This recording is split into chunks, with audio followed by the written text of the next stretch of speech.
Gente, você está no canal aqui de Deixa a Esquerda Livre. E hoje é um dia especial, dia do professor, meu aniversário e mais ainda, né?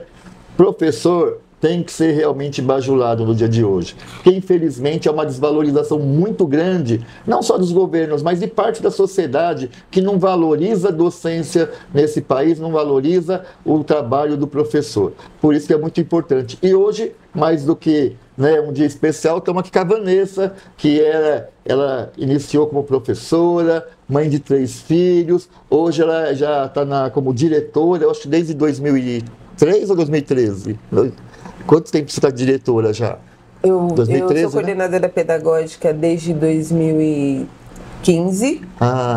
E sou diretora desde 2023. 2023. Eu sabia que tinha alguma coisa de 3 no final, que eu tinha visto. É isso aí. E você é tanto da rede municipal como da rede estadual, ou só da rede municipal? Atualmente só a rede municipal. Mas você também já foi professora do Estado? Trabalhei 22 anos no Estado. É isso daí. Dá a sua saudação, fique à vontade, Vanessa. Bom dia a todos, feliz dia dos professores a todos e a todos nós que merecemos esse dia, merecemos esse cuidado, merecemos essa relação no dia a dia de felicitar sempre a vida do professor. Então, aproveitando um pouco isso, Vanessa, assim, o que te inspirou? Assim, como você professor e educação é a minha praia. Como que foi isso? Bom, eu cresci, a minha mãe foi funcionária pública do Estado, né, agente de organização, e cresci em meio às reuniões que eram feitas, as relações pedagógicas que existiam dentro da escola na década de 80, mas ali no período de 88, junto à Constituição, e a gente foi crescendo nessa coisa chegou o ECA, chegou a Constituição, então esses movimentos todos a gente foi participando ali nesse trabalho com a minha mãe. Eu sempre falo assim, né? Quem vive com pessoas de educação, ou com quadro de apoio, ou com o pessoal, né, professor, a gente acaba, de certa maneira, virando um especialista, né? E quem casa com professor, então, olha, tenho certeza que o marido das professoras entende mais educação do que o secretário. O marido do que eu diga. Mas e aí? Aí você foi para educação, aí você foi fazer que curso? Eu fiz o Cefam, né, o antigo Cefam, fiz o magistério. Que é maravilhoso, né? Foi espetacular, mudou a vida de muita gente no período da década de 90. Pena, né? Que não tem mais, né? Uma pena. E a gente estudava 10 horas por dia e nós tínhamos que estudar toda a estrutura da educação, né? Tínhamos todo um cuidado nessa questão da estrutura. Depois disso, em 99, 2000 eu entrei na universidade privada, porque a pública a gente ainda falava-se um pouco das questões das políticas públicas, de como é que nós teríamos advento, tudo, era fácil, podia passar, mas para ir até lá, só quem tivesse condições.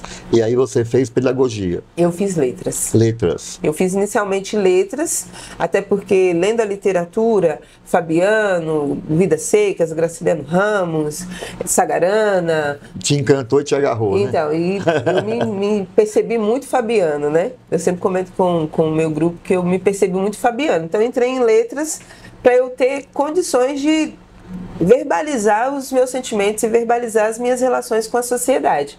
Nesse momento aqui em São Paulo, a gente ia vivendo muitas contradições, tanto políticas, educacionais, essa questão de olhar para a criança de outra forma, olhar para a sociedade de outra forma. A gente também convivia com isso nesse dia a dia, respirando mesmo essa infância.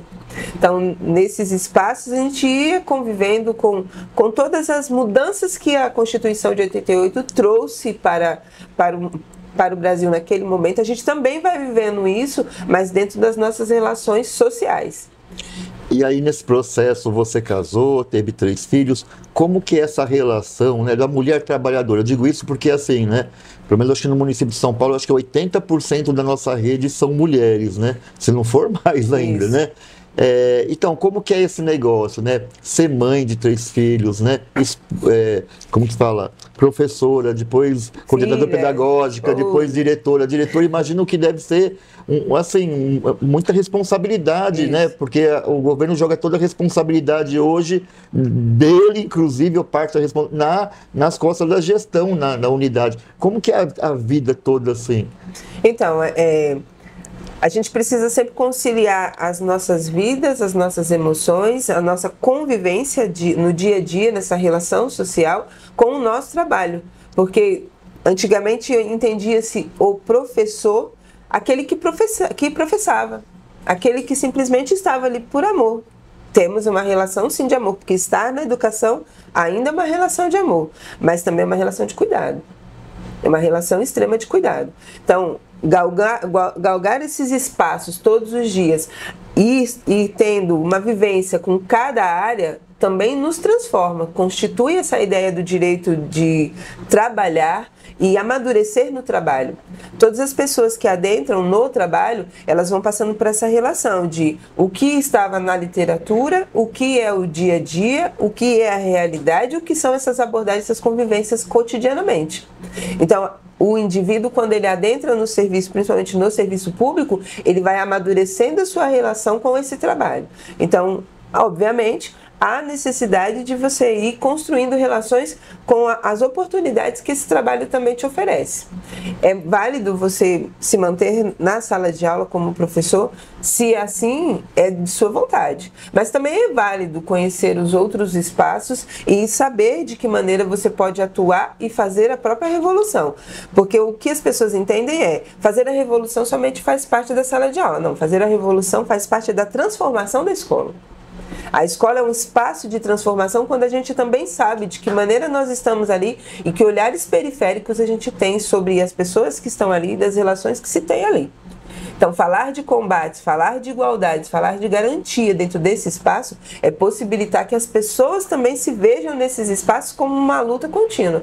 Porque guerra é uma coisa. A guerra ela é anunciada, ela tem prazo, uma hora ela vai acabar. Agora a luta ela é contínua. A gente tem um passo a passo de forma contínua e a gente precisa amadurecer pessoalmente, humanamente e profissionalmente para atuar com cada diferenciação e cada governo que adentra nas escolas.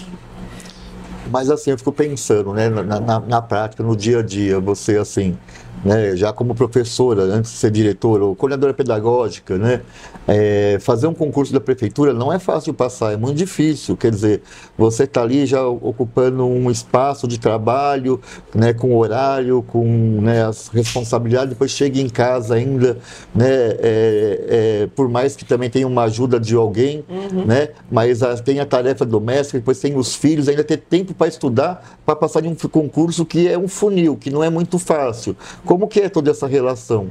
Bom, tem que haver bastante equilíbrio e nem sempre tem hora que você não dá conta de tudo. Atualmente, trabalhar na gestão são muitos retrabalhos e muito trabalho para se ajustar à sociedade. Mas para você ajustar à sociedade, você também precisa ter um equilíbrio com a sua própria vida. Então, nós temos a necessidade de educar os nossos filhos, temos a necessidade de educar os nossos espaços com as nossas famílias, e é uma questão real de educação mesmo, de falar de como é que nós estamos convivendo, como é que nós estamos conversando todos os dias com as nossas famílias, porque caso contrário as relações elas se acabam e não existem mais, termina. Então, mas agora eu vou uma curiosidade, né? E eu concordo com você, né? Claro que é equilíbrio, mas a gente viveu um momento né, pandêmico. Eu mesmo, assim, eu surtei na pandemia, assim. Surtei de tá lá em casa e ficar preso, confinado quando não tinha vacina, e começou a adormecer minhas pernas, eu não conseguia ficar em pé, de tão dormente que ficou, eu me agachei no chão, minhas mãos dormiam, eu pensei que estava tendo um ataque cardíaco, tendo um AVC, sei lá, porque eu nunca tive, não sei o sentimento, e aí depois as coisas foram voltando e eu vi que simplesmente foi pânico, né? E depois disso a gente percebe, pelo menos, que a sociedade ficou muito mais difícil, né? Parece a sociedade ficou mais agressiva, ou no trânsito, ou os pais quando chegam, acho que na unidade escolar, porque a gente visita muito unidade escolar, a gente tem esses relatos sempre, né? E aí, assim, é uma exigência para cima do servidor, que assim, a gente tem que ter um equilíbrio que eu acho que a sociedade não está tendo, né? Isso. Como que a gente você vê um pouco isso? E até porque eu estou falando isso, porque a gente também percebe que o gráfico, né, de adoecimento dos servidores públicos está assim, subindo de uma forma exponencial, quer dizer, o nosso povo está literalmente doente, isso, né? Até nós vamos adoecendo por conta dessas muitas exposições dessa relação desde esse período da pandemia. A pandemia, ela não trouxe somente esse isolamento, ela trouxe a necessidade da convivência. Mas essa necessidade da convivência também trouxe a insegurança alimentar. Então, quando a gente vai falando da pandemia, a gente vai convivendo também com muitas pessoas passando necessidade. Então, a abertura da escola se deu por conta disso. Mas a escola também vai discutindo essa relação de como é que essas abordagens elas vão acontecendo. Assim como teve o advento dessa universalização da universidade pública lá na década de 2000, o que trouxe para nós uma garantia do direito de aprender, uma garantia do direito de estudar para as minorias, no caso, estou dizendo, né? Para nós, quando trouxe essa perspectiva, também trouxe essa noção do qual é o meu direito, mas não necessariamente qual é o meu dever. Então, quando a gente lida com essas rusgas que vão ocorrendo dentro das escolas, entre famílias e escola, é justamente nessa condição a garantia do direito, mas sem a perspectiva no meu dever. Aí é por isso que eu ainda vou tocando na ideia das abordagens que são feitas. Há necessidade dos cuidados de se falar sobre como é que a escola precisa se comportar daqui para frente com as comunidades periféricas, porque na comunidade da periferia nós temos o pseudo-burguês, o pobre premium, porque nós somos uns pobres prêmios que estamos lá perdidos. Nós temos as pessoas que realmente carecem de muitas coisas, falta quase tudo. Então, quando a gente lida com esses grupos, a gente também vai falando das garantias de direitos que eles têm. A necessidade de trazer a criança para a escola e a necessidade de garantir a permanência dela na escola. Mas garantir a permanência dela na escola, subentende-se que você vai interferir na vida de alguém. E na vida de muitos alguém. Geralmente, vai estourar dentro da sala de aula. Porque aí a gente vai ter que lidar não só com a questão da alfabetização, mas com a questão de como é que os comportamentos também vão surgindo dentro da sala de aula. E a sala de aula é o local onde tudo é possível e tudo pode acontecer. Então, quando a gente faz essa amarra e essa compreensão, aí carece sempre das formações. Mas aí a pergunta é: como é que estão sendo feitas essas formações no dia a dia? Porque atualmente a gente vai lidando com a questão da responsabilidade civil do governo. Mas essa responsabilidade civil está chegando dentro da escola como procedimento administrativo. E não como um projeto, né? Onde a gente está, onde a gente quer chegar. E aí, como é que a escola sozinha se protege? Nós temos a rede protetiva, existe todo um projeto sobre a rede protetiva, existe política pública sobre a rede protetiva, mas não adianta falar de educar o educador, trazer o comportamento para o educador, mas não trazer para a sociedade. Então, a partir do momento que você não traz esse comportamento para a sociedade, a escola fica sozinha. Aí vira uma questão de escola e polícia. E assim, e o governo nisso tudo, né? A minha impressão, estou com 13 anos como vereador, eu sinto que cada vez o governo ou não tem projeto, né? Eu acho que no Haddad a gente percebia que tinha, você podia, como que se diz? Não concordar ou concordar, né? Eu acho, inclusive, que a relação do governo Haddad para o servidor público foi muito ruim, né? Assim, não tinha uma escuta, o secretário não tinha uma escuta, né, com quem estava no chão da escola, isso, aquilo, né? Mas eu senti que por parte ainda do governo tinha mais ou menos aonde queria chegar, mas eu senti que depois dali aí descambou. Né, com o Dória já quase não tinha projeto nenhum, quer dizer, ou seja, vão fazendo arroz com feijão e vão tocando meio que o barco, né? E esse governo especificamente, eu sinto assim, que há uma contraposição aos servidores que estão fazendo um trabalho. Esse é meu sentimento, né? Não é só que não dá escuta, parece que enxerga os servidores quase como um inimigo.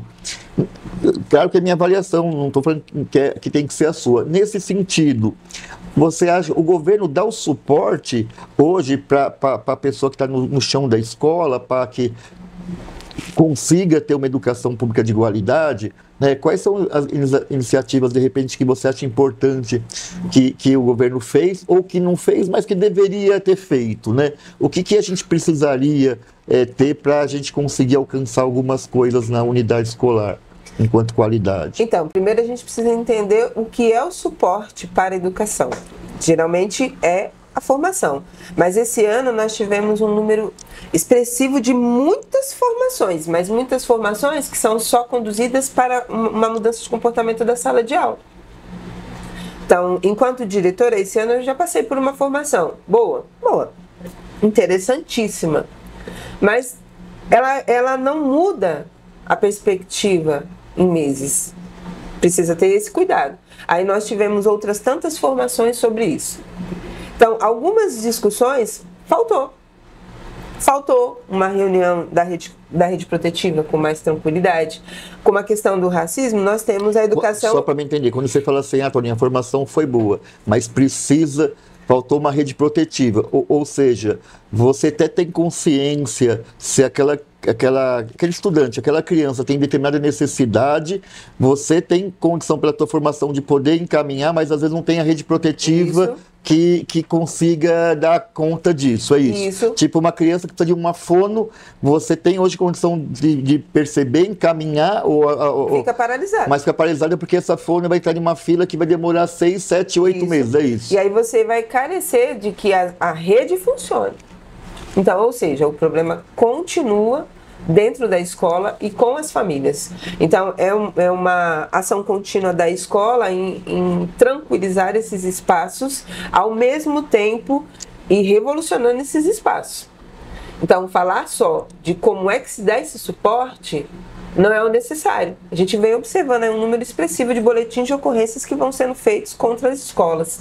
Mas por que está sendo feito? Mas boletim de ocorrência de pais contra a escola, contra o professor? Mas por que isso? Essa é sempre a pergunta, o porquê isso? Porque as famílias estão tendo condições garantias do direito de entender quais são os seus direitos? E se for por esse lado, tá ótimo. A questão que a gente observa são feitos os boletins de ocorrência, mas não é apreciado o que ocorreu dentro da escola. E aí entende-se como se nós estivéssemos ludibriando a família, e na verdade não é. Porque o professor não vai fazer o trabalho do médico. Não cabe ao professor medicalizar ou indicar o que aquela criança tem. Nossos relatórios são sobre aprendizagem. O professor, ele não vai fazer o trabalho de educar aquela criança para a sociedade ao ponto de ter que discipliná-lo efetivamente para conviver com as pessoas. A inclusão funciona? Funciona, mas não adianta somente a escola ser oferecida se a outra parte, a parte da rede pública, de saúde, do CAPES, de todas as relações que essa criança precisa para o complemento do desenvolvimento pleno dela, não vai ficar só dentro da escola. Então, se é uma responsabilidade que fica exclusivamente para a escola, então a gente percebe que alguma coisa está falhando. As coisas não estão de acordo com aquilo com que realmente está sendo descrito. Não há um cuidado efetivamente com o servidor que está lá dentro, com o trabalhador que está lá dentro, que esse trabalhador, ele vai também se percebendo nessa dor. Ele também está dentro dessa sociedade. Então, dar a formação única e exclusivamente não é um único passo a fazer. É como o combate ao racismo. O que eu observo? Nós temos várias formações sobre educação antirracista. Foi feito o currículo da educação antirracista. Ótimo, maravilhoso. Mas o currículo da educação antirracista, ele não foi feito para ficar preso dentro da sala de aula. Mas a gente continua vivendo racismo. Então, como é que se fala de educação antirracista quando a gente ainda tem discursos que levam ao racismo? Ou práticas que levam ao racismo? Mas discursos, às vezes, e práticas de aluno, mas também, às vezes, de servidores. Isso, é essa a questão. Então, como é que a gente vai falar de combater o racismo? Aí a gente tem o Dirce, que vai falando de como é que o Brasil precisa fazer um combate ao racismo e tudo mais. Mas somente a formação, e aí quando você vai nas formações, são sempre os mesmos grupos que vão. Então, peraí, ficou ficou uma responsabilidade do professor novamente, da sala de aula novamente, de discutir o combate ao racismo, mas não saiu dali. Ficou represado dentro da escola. Então, uma coisa que eu sempre, essa questão tanto do racismo quanto a questão de gênero, né, ou das LGBTs, que está no nosso currículo, inclusive, porque a questão, né, de a gente trabalhar a criança para viver em um mundo da diversidade, ou seja, do respeito à diversidade, toda a diversidade, ou religiosa, né, pessoas com deficiência. Eu estou te perguntando isso porque estou em dúvida mesmo, porque tem 13 anos que eu estou como vereador fora da sala de aula. Nós temos leis que, por exemplo, sobre o racismo, que garante, né, ou se não mesmo de discutir a cultura africana, né, e a indígena, por exemplo.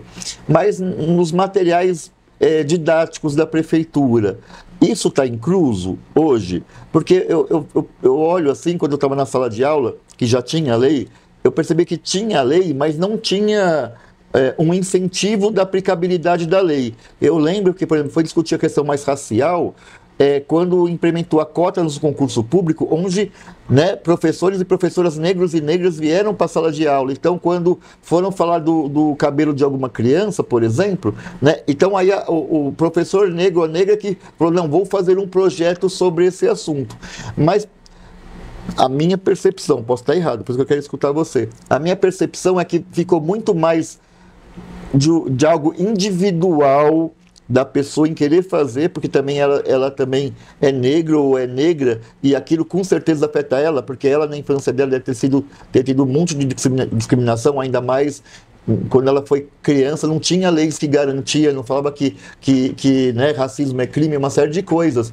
Então eu fico pensando, pô, mas não pode ser uma coisa individual, tem que ser uma coisa institucional. É impressão minha? É isso mesmo? Eu estou enganado? O que você acha? Então, hoje a gente já vê assim, um número maior desse trabalho. Ele faz parte do currículo, está presente no currículo, faz parte do dia a dia da escola. Nós tivemos o Leituraço, que foi um ótimo trabalho que foi feito sobre essa questão da identidade do Brasil, do povo brasileiro enquanto nação, enquanto um grupo misturado, miscigenado realmente. A gente tem esse movimento.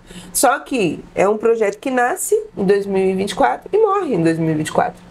Não há uma continuidade. Não houve. E aí, junto a isso, nós temos a educação correndo, nessa ideia de vamos construir o combate. O Conselho Nacional de Justiça lança 2 materiais, protocolo de julgamento racial e protocolo de julgamento de gênero. E ele vai fazendo uma contextualização de como é que esses avanços vão ocorrendo no dia a dia e na política pública de justiça. Isso a gente não observa acontecer no dia a dia. No dia a dia, os julgamentos ainda tendem uma questão de gênero e uma questão racial. Então, que movimentos são esses que a gente faz, que a gente realmente não garante que isso ocorra? Quando a gente fala da cota, a cota ela muda a perspectiva sobre as pessoas, sobre o brasileiro de si para si. No caso, nós tivemos que fazer a inscrição das crianças na avaliação. Uma maioria de pardos. Então, agora a gente tem uma maioria que se entende pardo, na periferia. Quando você Porque olha... eles se entendiam brancos antes. Isso, eles se entendiam brancos antes. Então, quando você olha para a periferia de Parelheiros, a maioria agora já se entende parda. Então, a maioria já entende que, sendo pardo, ele também faz parte desse grupo de negros. Ele também faz parte dessa política pública. E ele vai buscar essa política pública. Mas quando a gente discute de que maneira é que realmente se combate, porque a gente ainda continua vivendo racismo, e não é só com uma coerção policial. Porque quando você observa, eu no caso eu vejo assim, se eu tiver uma conversa com a polícia, consegue às vezes ser mais tranquila do que com o próprio servidor. Porque a gente tem ainda dificuldades de reconhecer a nossa própria relação racista todos os dias. Então, falar somente da formação e não observar de que maneira nós nos comportamos também conta. Também conta. E fora isso, uma das coisas que a gente discute muito na escola, para eu iniciar o meu trabalho na escola, enquanto gestora, eu precisei primeiro falar sobre educação antirracista. Mas trabalhar a educação antirracista é para a gente primeiro se reconhecer, se entender enquanto brasileiros, enquanto aquelas pessoas que viveram a nossa relação de miscigenação histórica de um Brasil que foi constituído por várias raças a partir da ideia do Darcy Ribeiro. Quando a gente traz esse movimento, a gente vem então se percebendo para a gente saber que o racismo não se trata só de uma questão de pele, se trata de oportunidades. Aí quantos são os negros que estão realmente, se não for garantido pelo concurso, quantos realmente estão em cargos? Quantos realmente estão designados? Porque aí tem esse movimento ainda. Ou aqui na Câmara mesmo, por exemplo, quantos são vereadores, né? Isso, porque aí a gente vai observando esse movimento. Quantos realmente conseguem? E aí quando você vai trabalhar com o professor, quando você vai falar para ele sobre oportunidade, a gente vai falando sobre de que maneira nós somos a revolução. Como vocês disseram inicialmente, como você precisou inicialmente, na verdade, eu sempre fui de base sindicalista. Então, quando eu chego na gestão, é um susto para o grupo que me recebe, porque eles me conhecem de muitas lutas anteriores. E aí eles olham e falam, mas peraí, ela sempre foi do sindicato, como assim ela chegou nessa parte agora da gestão? E aí eles vão discutindo entre eles, os meus colegas, os professores vão discutindo entre eles, falam, não, mas ela tá certa, ela chegou ali. E ali eu vou percebendo que se antes eu conseguia fazer mudanças em sala de aula, agora eu consigo fazer mudanças numa unidade. Eu consigo fazer mudanças especificamente num território. Então, para eu fazer essas mudanças nesse território, eu vou precisando sempre fazer uma releitura de todas as abordagens que eu vou fazendo com essas famílias e de que maneira essas famílias elas vão entendendo esse passo a passo que eu vou dando. Tem que ser um diálogo intenso, mas não quer dizer que a gente está sempre a contento. Nós não estamos sempre a contento, mas depende sempre de como é que nós cuidamos uns dos outros, em como é que a gestão cuida do professor e como é que o professor também cuida da gestão, porque o gestor também, ele é um só. O diretor, ele é só um. Eu só tenho 2 olhos na frente. Eu não consigo olhar para trás se ninguém me falar o que de repente está acontecendo e eu não conseguir identificar. Eu não tenho uma bola de cristal. Eu preciso que esse grupo seja meu parceiro. Então, é uma questão... A escola é uma comunhão de parcerias. Só que não pode ficar represado somente dentro da escola. Precisa ser uma relação de diretorias de ensino. Precisa ser uma relação de trabalhos de supervisão. Então, assim, quando a gente chega no ponto de vamos falar sobre racismo, virou uma comunhão de sala de aula. Uma comunhão de escola. Então, como é que está sendo visto isso por parte da diretoria? Será que entende realmente? Quando a gente teve o último concurso em 2015, de professor e diretor, em 2015. Não, de diretor e supervisor, em 2015. De lá para cá não teve mais. Então, quantos negros tem nesses cargos? São coisas das quais a gente... Poucos, né? Pouquíssimos. E mesmo assim, designados, a gente também vê que são poucos. Pouquíssimos. Mas porque a gente ainda vai lidando com esse quando eu falo desse protocolo de julgamento do Conselho Nacional de Justiça, ele justamente vai trazer essa cognição, essa historicidade que o brasileiro carrega, de como é que são personificadas essas pessoas negras que estão nesses espaços, de como é que nós somos vistos todos os dias. Então, eu atualmente não sou mais confundida com a moça da limpeza, mas já fui confundida muitas vezes com a moça da limpeza quando eu entrei na educação. Porque a moça da limpeza tem uma cor. Isso.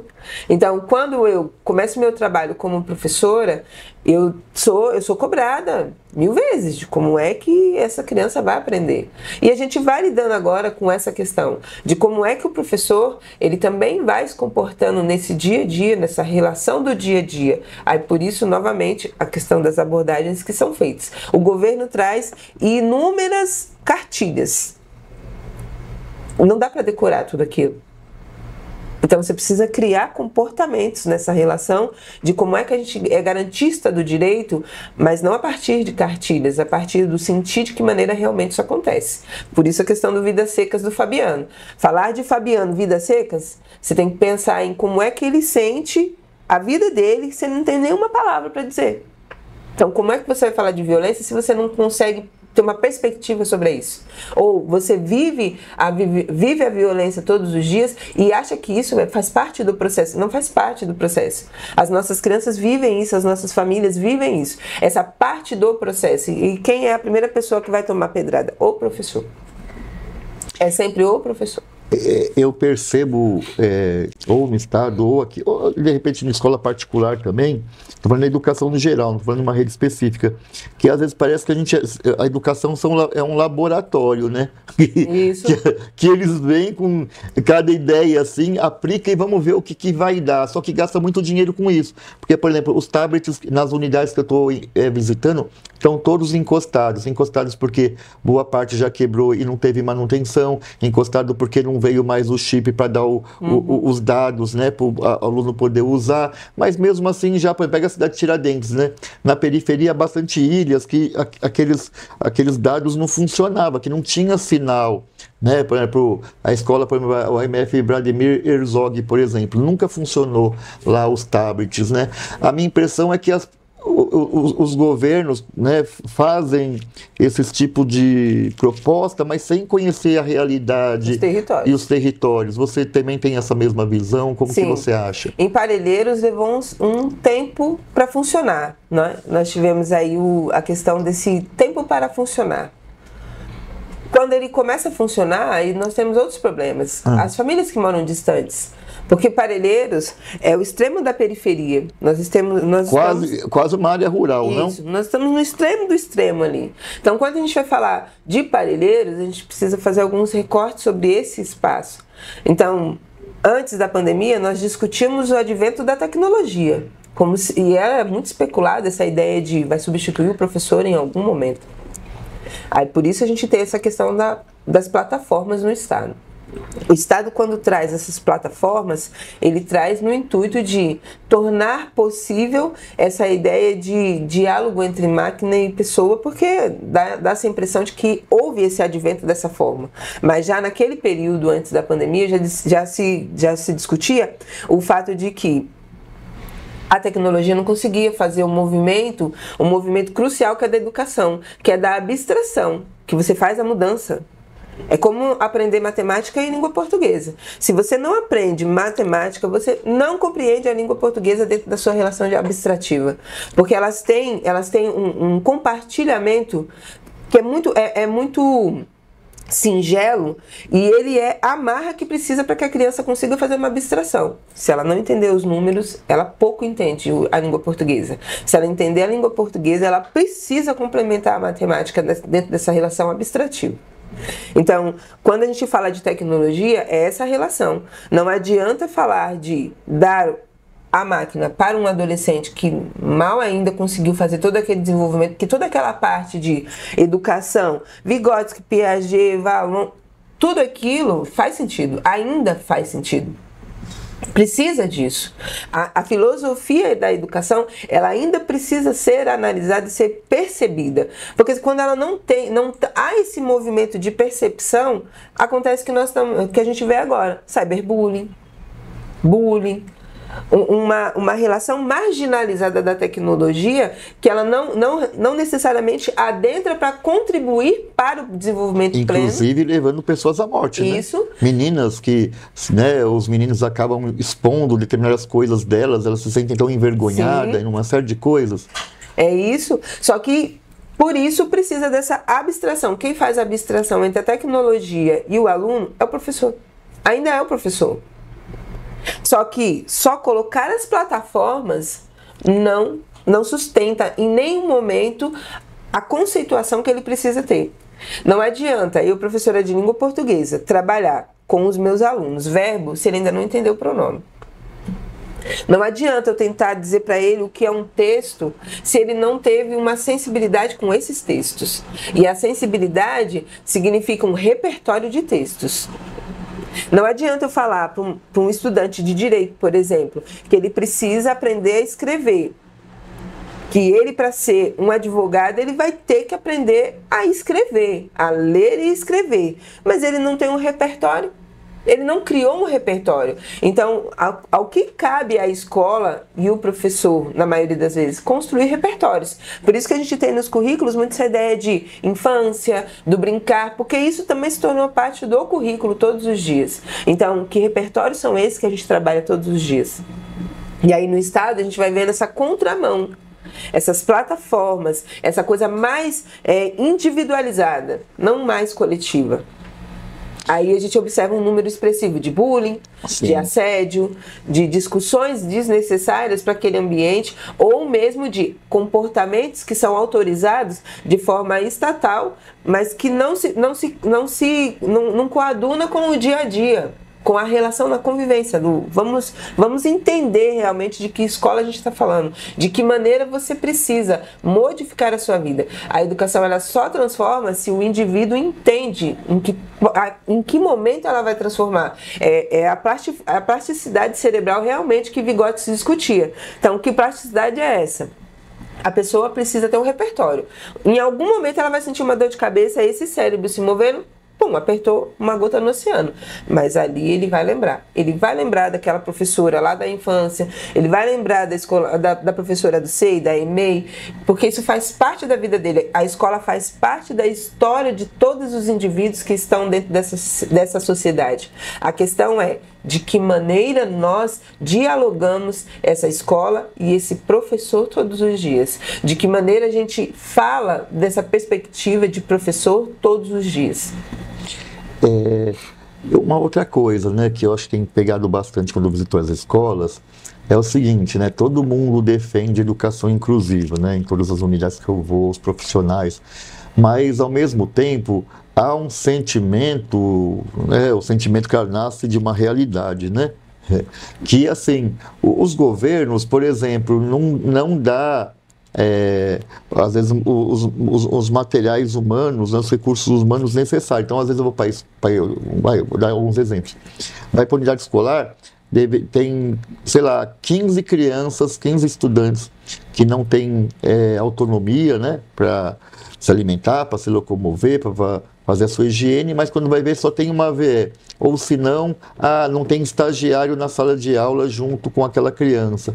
Ou se não é nem só o que a gente já tem, né, de estrutura, que é a AVE, o estagiário, tem a sala de recursos, mas por exemplo, tem criança que eu já fui em unidade que precisava tomar insulina, né?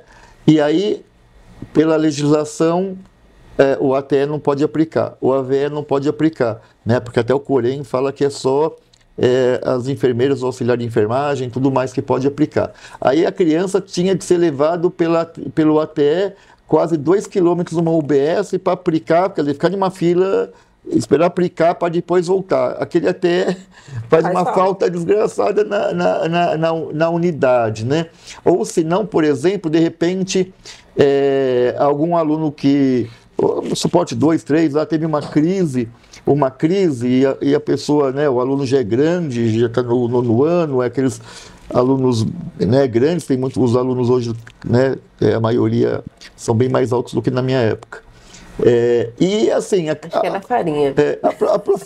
A professora miudinha, tadinha, né? Um empurrão que o aluno dá nela, uma mordida, qualquer coisa, ela não tem como aguentar com aquele aluno. E aí, assim, mas assim, estudando, dá para a gente tentar evitar esses gatilhos que pode despertar a crise. Só que assim, o professor está lá com 20 e tantos alunos, 29 alunos na sala, com 4 alunos, o que é neurodivergente, o que não sei o quê, e tem que dar atenção a todos, né? E não consegue perceber essas coisas dos gatilhos. E às vezes nem tem informação, vou falar por mim mesmo. Eu, quando fiz a minha graduação, não tinha essa questão de disciplina nenhuma, né, de qualquer uma, não é só do neurodivergente, mas de crianças com deficiência.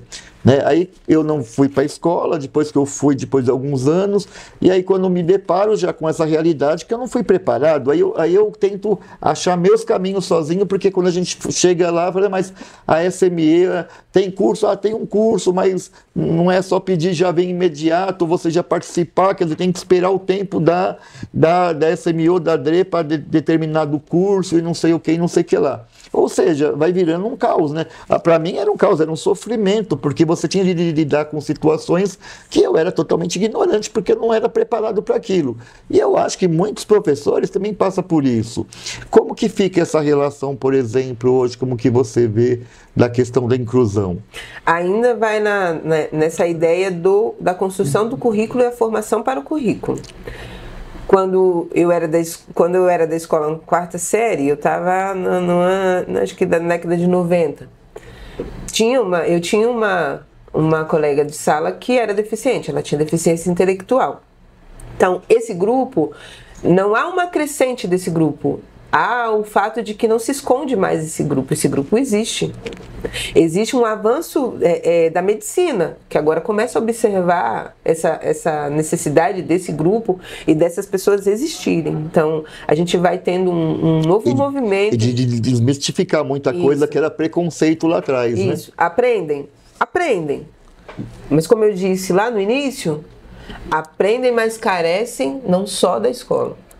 Carecem de cuidados além da escola. A escola está ali, vai dar o suporte, nós temos a estagiária, elas estão lá. Pode não estar em todos os lugares, porque o estagiário também vai carecendo de formação, de você ir demonstrando para ele que caminhos ele precisa fazer. A prefeitura, por exemplo, trabalhou o RAAD. Então, nós tivemos o RAAD foi um imbróglio, porque foi uma coisa muito nova, trouxe toda uma perspectiva da inclusão. O que seria RAAD? O RAAD era um referencial de inclusão. Tá. Era um currículo que falava sobre a inclusão. Então, quando ele vem, ele traz um comportamento que a escola precisava adotar. E foi uma coisa nova. Uma coisa muito nova. Então, mas interessante, né? Porque você tem que começar a fazer essa... Porque o Zabala, lá em 94, o Zabala vinha falando, né? Eu tenho 46 anos, tenho que ficar denunciando. Não parece, eu achei que você tinha uns 30 e tanto. Tem que ficar denunciando muitas vezes. Eu pensei que você tão novinho e tanto conhecimento na minha cabeça. Não, eu tenho 46 anos, então eu sou da época que a gente pensava concurso e tinha o Zabala vinha falando, lá em 94, dessas pessoas que existiam. Então não é um discurso novo, é uma relação que a gente vem falando sobre de que movimentos a gente faz em rumo à inclusão real. Mas quando a gente volta hoje para dentro da sala de aula, a gente tem realmente a ver quais são as dificuldades que tem.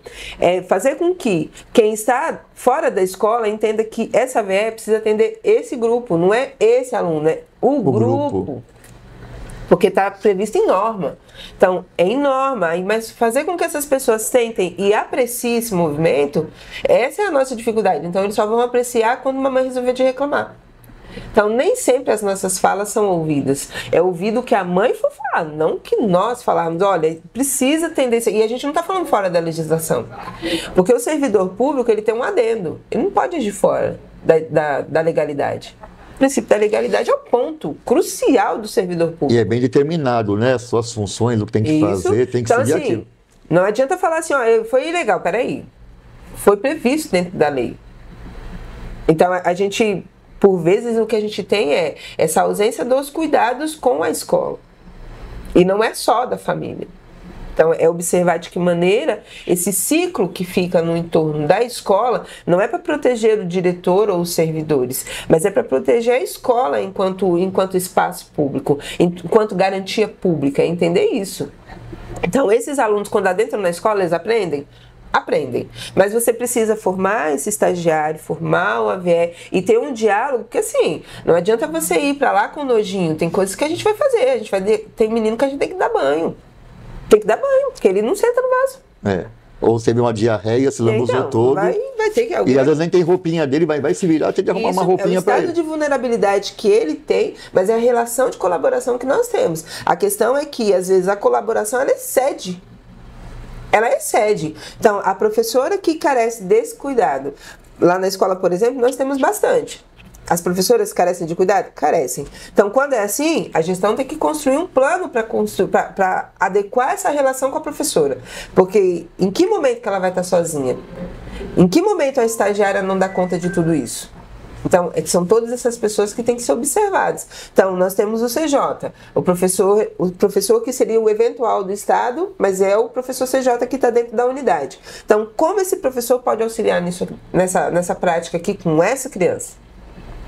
Porque é muito fácil falar que a alfabetização é coisa do pedagogo, o Pebinha, que se dizia antigamente, né? É coisa do Pebinha. Não, a alfabetização é de todo mundo. Só que falar de inclusão também é de todo mundo, mas para isso você precisa entender o que são os melindres da educação, que é essa estrutura contínua. O currículo, a formação, o compreender, o aprender, o se incomodar.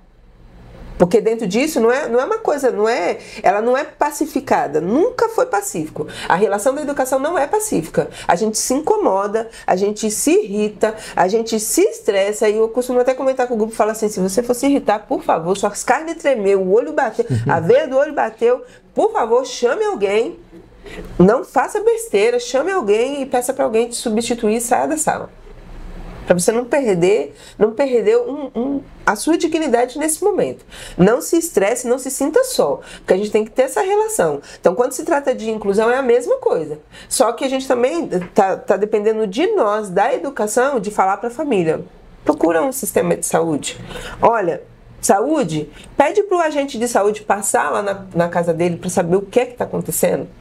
Olha, procura um atendimento aqui. Mesmo que não tenha o suporte necessário, mas tem que ter essa pressão da sociedade para que tenha, né? Mas precisa que essa rede funcione.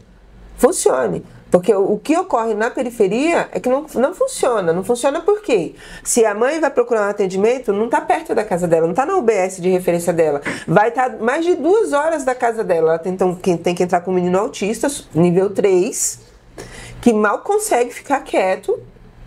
Aí ela não consegue o transporte adequado, porque ela, para entrar na fila, ela tem que entrar na fila. Se o sistema lá do setor que vai atender ela, o SER, por exemplo, mudar o horário, ela tem que entrar de novo na fila para conseguir o atendimento do TEG que vai levar essa criança para lá.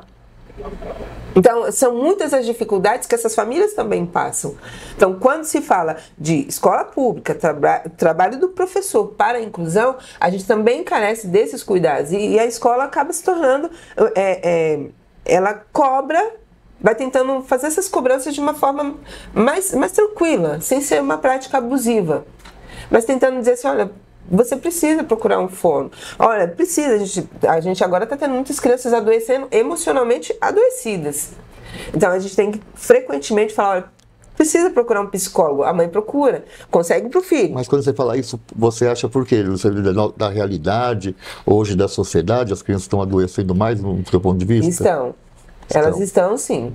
Porque assim, de novo, o advento da educação trouxe muitos conceitos. Então a gente tem crianças, a gente vai falando de seres humanos que evoluíram.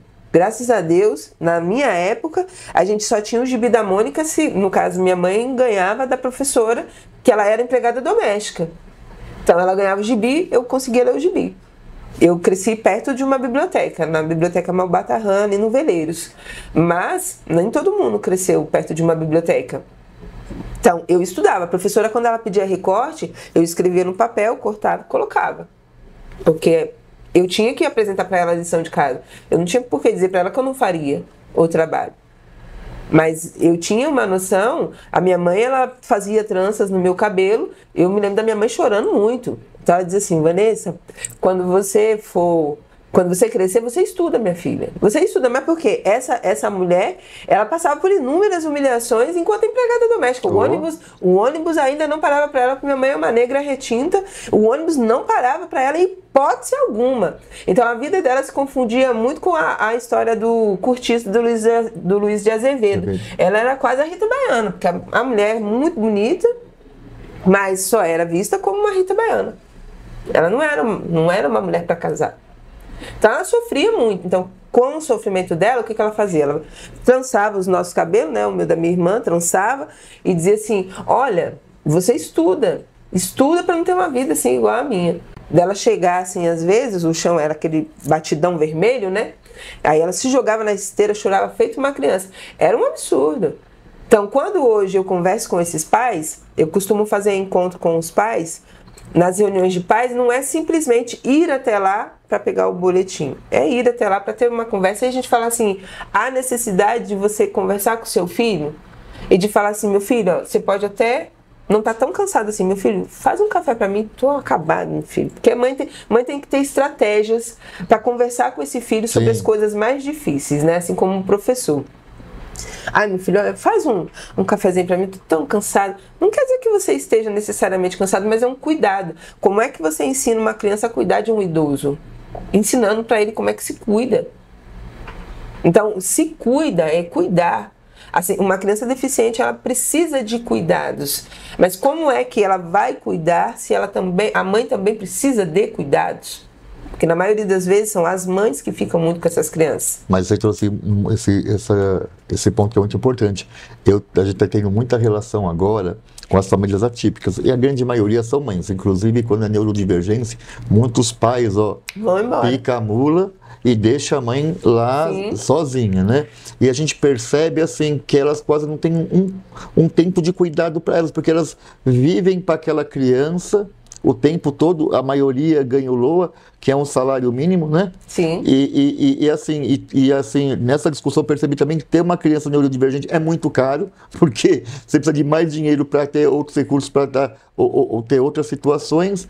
E essa mãe, assim, não tem ninguém que olhe por ela, porque ela não tem um minuto de sossego, né? E se ela não tiver um suporte de uma família, aí piorou para a vida dela, né? Por isso a abordagem da escola. A gente tem a gente ultimamente está tendo um trabalho muito CSI, né? A gente é muito investigativo, que a gente vai analisando de que maneira a gente precisa abordar os temas e tratar esses temas que são delicados, de como é que a gente faz esse movimento. Assim como as crianças que vão adoecendo, as famílias adoecem também. E aí você vê muitas mães Sim. cansadas, fatigadas, e de que elas às vezes precisam ser, elas vão na escola doida para pegar a gente, né? Elas querem arrancar o couro da gente, mas quando você vai ver, quando você coloca ela lá sentada, fala, senta aqui um pouquinho, vamos conversar, né? Ela senta e chora. Eu não estou falando de uma mulher agressiva, estou falando de uma mulher cansada. Falando de uma pessoa que está extremamente cansada. Então ela sempre chora, porque ela precisa de algum lugar, mas e ela não encontra tá indo também no lugar errado, né? Mas... Então, mas ela também não encontra esse suporte, Isso. né? Essa rede de proteção para ela, não só para a criança, né? Isso. De repente, sei lá, um psicólogo, alguém alguém que ela tenha tempo para conversar, inclusive, Isso. né? Então, às vezes elas fazem isso ali no portão da escola. Então, no caso, eu ali na escola, com o grupo, eu sempre falo para eles, falo assim, ó, sempre toma cuidado com a abordagem, que põe para dentro, conversa. Não é por questão de escândalo, é por uma questão de cuidado mesmo com a pessoa. Vai que ela infarta. Vai que ela infarta. Você tá tão estressado, né? Então, chama o Benedito, oferece uma água, oferece um café. Espera um pouco, deixa ela falar. A gente às vezes tá doido pra sair xingando também, mas não, segura. Essa questão da comunicação não violenta, ela tem que fazer parte do processo. Mas não adianta pensar que comunicação não violenta é falar baixinho. Olha, eu pelo menos assim, eu tenho um timbre de voz grosso, né? Não sou um ser humano que eu sou um ser humano assim bem impactante, né? Eu causo impactos, muitos impactos, eu arqueio a sobrancelha, eu observo, eu não falo alto, mas o meu timbre é alto. E eu não falo alto porque eu já me conheço. Então eu tenho que ter noção de como é que eu vou abordar essas pessoas. E eu não posso ser confundida com uma pessoa agressiva. Não pode ser confundida as relações como se fosse uma agressividade, como se eu estivesse tentando ludibriar as pessoas. Então, eu sempre tenho que buscar esse equilíbrio, que é o que eu converso muito com os meus professores, com a minha escola, com os meus colegas, com as famílias. De que lado que nós estamos falando? Porque às vezes você tem que esperar que a pessoa se acalme um pouco. Até porque estamos do mesmo lado, né? Então, se acalme um pouco e perguntar, tá tudo bem? Então, eu já tive casa ali, da mãe tá se separando, ela ia toda hora lá dentro da escola, chorava, gritava, queria pegar a gente pelos cabelos, até a gente entender que o problema era outro. Ela tava se separando. Eu falei, olha, deixa eu falar uma coisa pra você, vai doer e vai doer muito. Então, é melhor você começar a cuidar dessas suas emoções, porque já tá passando da conta. Tá passando da conta. Sim, porque a gente tem que entender a hora que também o limite tá excedendo. É assim como o menino que está dando trabalho na escola, ele dá trabalho até quando? Porque isso também está ficando uma responsabilidade do professor. Então, o menino saiu da sala, abandonou a sala. A culpa é de quem? Professor, você pode me fazer um relatório, por favor? Então, o professor está tendo que fazer muitos relatórios para dizer por que o menino saiu da sala. Aí o menino resolveu de chegar bêbado. Aí a gente tem que fazer um relatório para dizer por que ele chegou bêbado. Aí o menino ele resolveu de ser insurgente, ele quer bater em todo mundo, que a gente agora está lidando com a lei do bullying. E a lei do bullying, a nova, a de 2015, caracterizava que era o bullying. A de 2024 fala sobre as responsabilidades da escola sobre o bullying. Opa! Isso se tornou uma coisa assim, muito séria. Fala sobre responsabilidades do servidor sobre o bullying, aí por isso essas muitas formações. Mas em compensação, esse menino que vai me dando trabalho durante 3 anos, quando eu vou utilizar o regimento para indicar que há necessidade da transferência compulsória, aí eu observo os outros setores tentando fugir. Opa, volta aqui. Volta aqui, olha, você precisa voltar aqui. Porque se a educação dele escolar não foi adequada, nós tivemos problemas no percurso.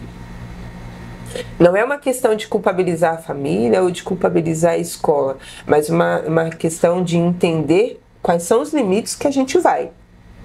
Então, falar em transferência compulsória, a gente entra na ideia do fracasso escolar lá da década de 80. Então, o fracasso escolar, eu fui uma das crianças que a escola toda hora queria jogar para fora. Eu não fui posta para fora por um representante do sindicato, que foi meu professor de história, e ele brigava muito por minha causa. Um representante do sindicato, um vereador, acho que hoje em dia ele é deputado, e um assessor do deputado, que lutaram muito por minha causa. Eles não permitiam que o Gianazzi, quer dizer? O Gianazzi e o professor Cleito e o professor Antônio Orimundo.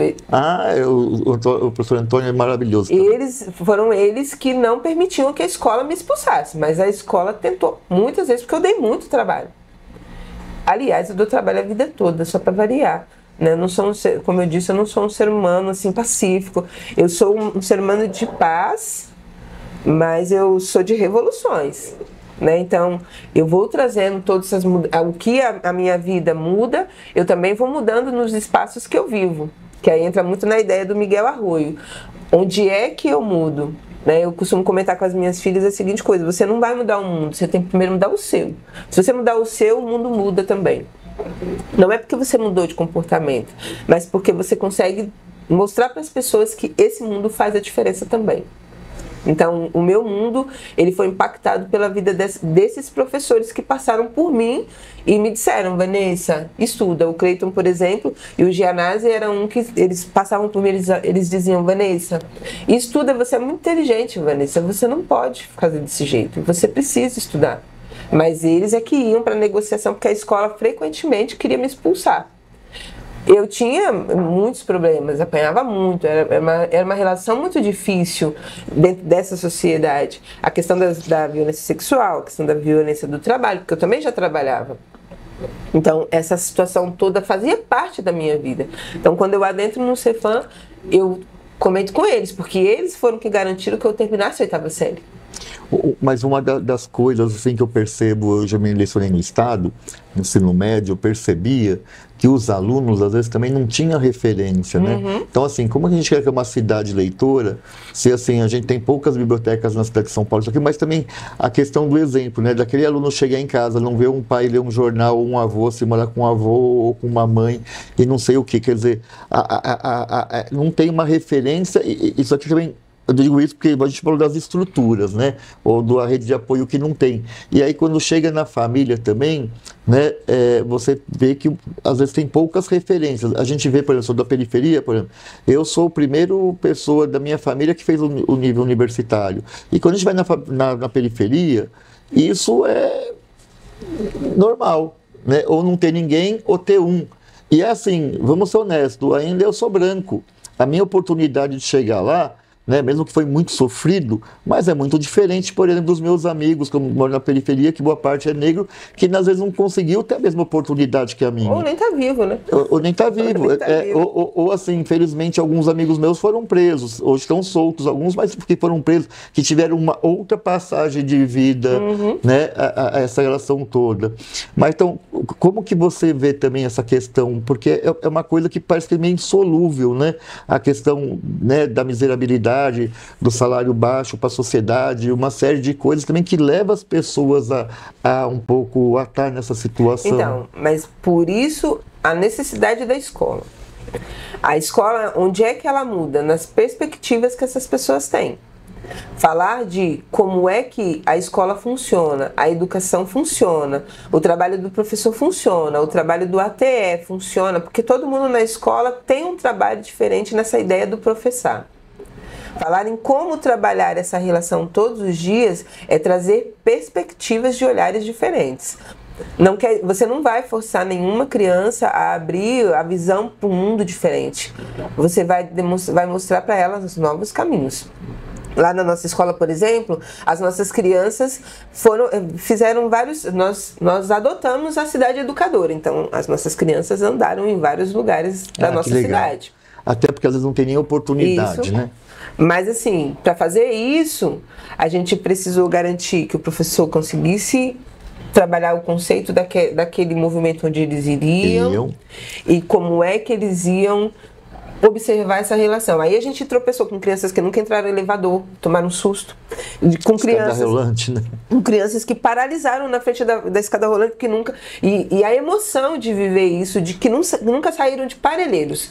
Porque se a escola não oportunizar esse movimento da cidade educadora realmente, não vai acontecer. Não vai acontecer. E aí, como é que a gente conversa com essas famílias quando se trata disso? Porque as famílias...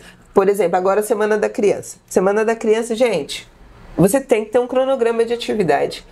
E aí você pede a participação da família. Então você percebe que quando a família não participa, pode ter certeza, vai chover de reclamações. Porque aí é bolsa maluca, cabelo maluco, não sei o que do pijama. São um monte de atividades que se a escola não tiver e do lado tiver, essa família volta para reclamar.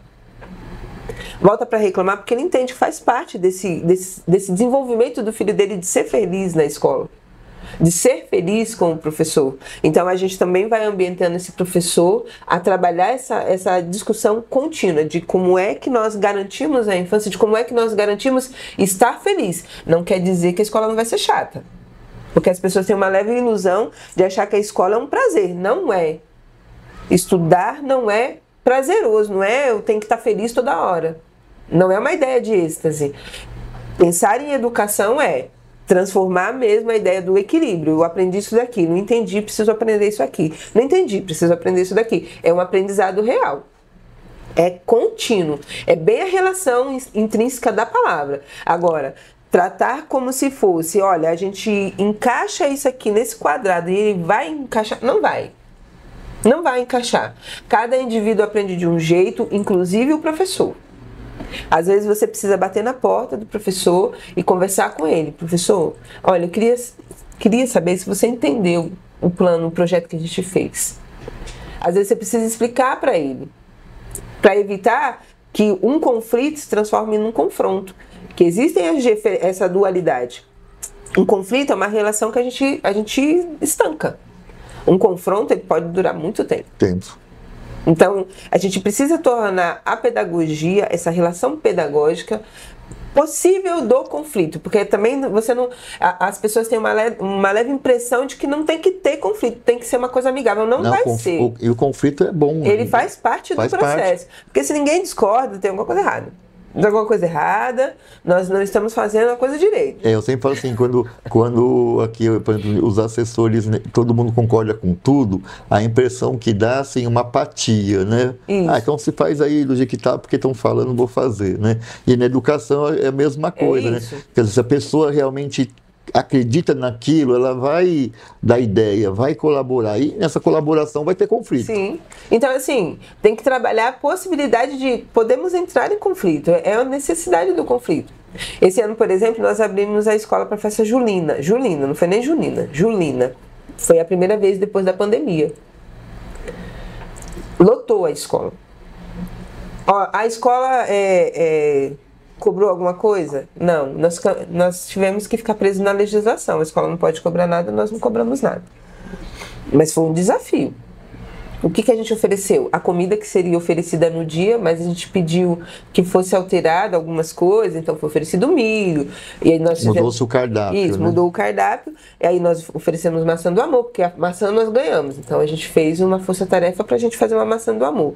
Mas lotou a escola. Só que chegou um momento que ficou tão cheio e esses pais foram agradecendo que nós fizemos o cronograma e o cronograma foi atendido no horário. Então, foi um movimento muito feliz para a escola, para os professores, porque a gente não sabia como ia ser. A gente colocou um horário e eles começaram a procurar, assim, onde é que eu compro o ticket? Não, o senhor vai ali naquela fila. O senhor vai ter direito a isso e a isso. Então foi um movimento muito interessante. Mas para fazer esse movimento, nós passamos 1 ano discutindo. Gente, ó, há necessidade da gente abrir. Os pais continuam reclamando. E é trabalhoso mesmo. Então. Falei, então, gente, vamos lá. Ó, agora no dia 14 de 12 nós vamos fazer a consciência negra, né? Consciência negra e relações de multiculturalidade religiosa. E aí a gente está trazendo a comunidade para ouvir o que as crianças têm a dizer sobre religiões, né? Sobre essa multiculturalidade. Então vai ter desde de cantos evangélicos a expressões do candomblé. O que é muito válido. E o que é necessário. Porque a escola tem esse caráter de demonstrar o que o mundo é capaz de fazer de mudanças. Quem vai ouvir, se dispõe, empresta o seu ouvido um pouco. O que a gente acordou de fazer? Uma feijoada. Que feijoada é essa? Feijoada que é oferecida todos os dias na escola. Então, é uma oportunidade ímpar da gente reunir essas pessoas, como no tempo de antigamente, aquelas cozinhas bem grandes, em que as pessoas sentavam e comiam junto. E esse é o movimento que a gente tem que fazer, de fazer uma comunhão real sobre o que é a escola, sobre a importância do professor sentar ao seu lado, sobre a importância do diretor estar com você, sobre a importância do seu filho estar ali. E de que maneira a gente constrói essa pacificação, porque a paz é uma palavra muito pequena, mas ela dá muito trabalho para construir. É muito mais fácil você construir uma guerra do que uma paz. Para você construir uma paz, você precisa tornar o conflito possível, a discussão possível, o desentendimento possível e a harmonização dessas abordagens possíveis. Então, para você construir paz, não significa que vai ter uma relação de amor, nossa, que pessoa show de bola, como você é linda. Não tem nada disso. Existe sim, ó, não concordo com você, ó, não gostei do que você fez, olha, isso aqui eu não gostei. Mas por que você fez dessa forma? Por que você fez assim? Porque a gente vive isso. Construir a paz é uma continuidade, é uma possibilidade muito maior de dialogamos os nossos conflitos do que não haver o conflito e você achar que isso é paz. Sim. Então, construir paz dentro da escola... Que alguns acham que paz é a ausência de conflito, inclusive. Isso, e não é. Não é. E não é. É a necessidade real do conflito, mas para ter paz e a gente entender o que eu estou dizendo, o que você está dizendo, e que a gente às vezes está dizendo a mesma coisa, mas de jeitos diferentes, é a gente compreender também o que esse ser humano é capaz de nos trazer de tranquilidade e segurança. Infelizmente, a gente já passou, acho que até de 1 hora, já deu o nosso tempo, você viu que o papo estava bem gostoso aqui. E olha só, né, até parabenizar o Toninho Ormundo, o Gianazzi, porque olha, tá vendo? Nossa, a gente tem essa diretora hoje aqui, né, foi exclusivamente, mas com certeza vocês tiveram aí um peso muito grande aí nesse processo todo, né? E é gostoso, assim, de conversar com ela, porque você percebe que por todas as dificuldades que a gente pode ter na sociedade, ou também ter dentro da unidade escolar, mas assim, ela traz todo, na fala dela, uma esperança, né? Uma esperança das coisas possíveis, né? Às vezes nem está muito preocupada com o conflito, mas de como a gente superar o conflito que pode ter, ou a ausência de. Então é muito gostoso ver essa esperança que você traz na sua fala, nos seus olhos, na sua expressão, porque eu acho que isso tem que ter na educação, né? Queria agradecer você demais de estar aqui, bater esse bate-papo. Fica à vontade também de se despedir do pessoal aí que vai assistir a gente aí. Muito obrigada a todos. Um beijo. MF Ulisses, vamos aí. Eles sabem que eu viria hoje, né? Ah, tá. Comentei com eles. Um beijo para todos. Vocês são muitos parceiros e a gente tá sempre aí na luta, todos os dias. É isso aí, gente. Olha, eu já fui 2 vezes na MF Ulisses. Olha, a vida não é fácil, mas a gente acredita nas possibilidades. Parabéns a todos, especialmente aqui a nossa diretora e ao pessoal aí do Ulisses, tá bem?